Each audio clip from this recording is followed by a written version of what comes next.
There's a voice in your head. And if you're like most people, it's not very nice to you. It calls you stupid when you make a small mistake. It replays the one awkward thing you said and skips the 10 things you did well. It tells you you're behind, you're not enough, everyone can see it. Here's the strange part. If a friend talked to you the way you talk to yourself, you'd stop being their friend. You would never say these things to someone you cared about. But you say them to yourself all day, automatically, and you believe them. So why is the voice in your head so cruel? Here's why.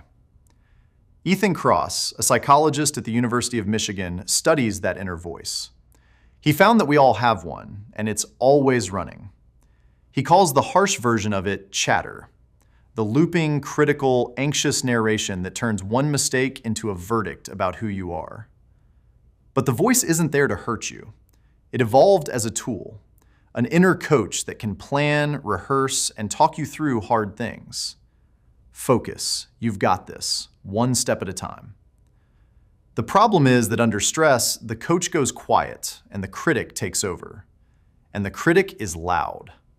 Why do we let it stay loud? Because most of us secretly believe we need it. Kristen Neff, who studies self-compassion, found that the #1 reason people resist being kinder to themselves is the fear that they'll lose their edge. We think the harsh voice is what keeps us disciplined, that if we stop beating ourselves up, we'll fall apart. But the research shows the opposite. Self-criticism is fear-based motivation. It runs on a simple threat. If I fail, I'll feel terrible. And that fear doesn't sharpen you, it creates performance anxiety. It feeds procrastination because if you never really try, you can't really fail. The voice that's supposed to push you forward is often the reason you freeze. Self-compassion, it turns out, is the stronger motivator. Not because it lets you off the hook, but because it removes the fear.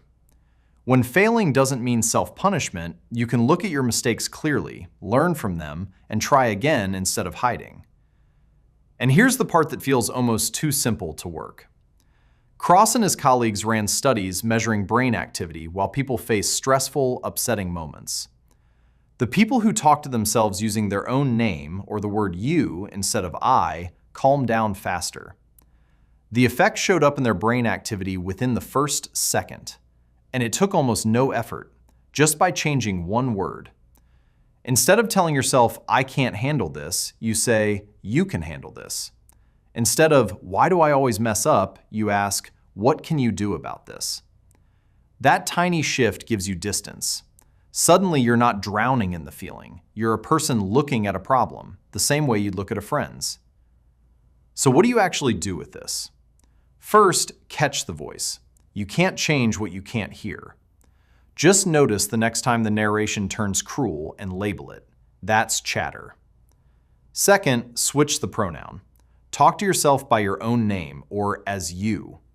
It feels strange for about a day, then it feels like relief. Third, ask one question.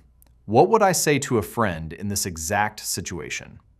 Then say that to yourself. You already know how to be kind, you've just been pointing it in the wrong direction. You're not a cruel person, you just inherited a cruel narrator. And narrators can be replaced. So the next time you catch yourself spiraling, you're so stupid, you're behind, everyone can see it, pause.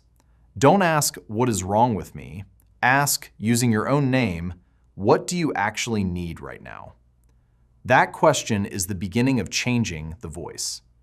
Your brain isn't broken. It's just been listening to the loudest voice in the room. The next one it hears gets to be yours.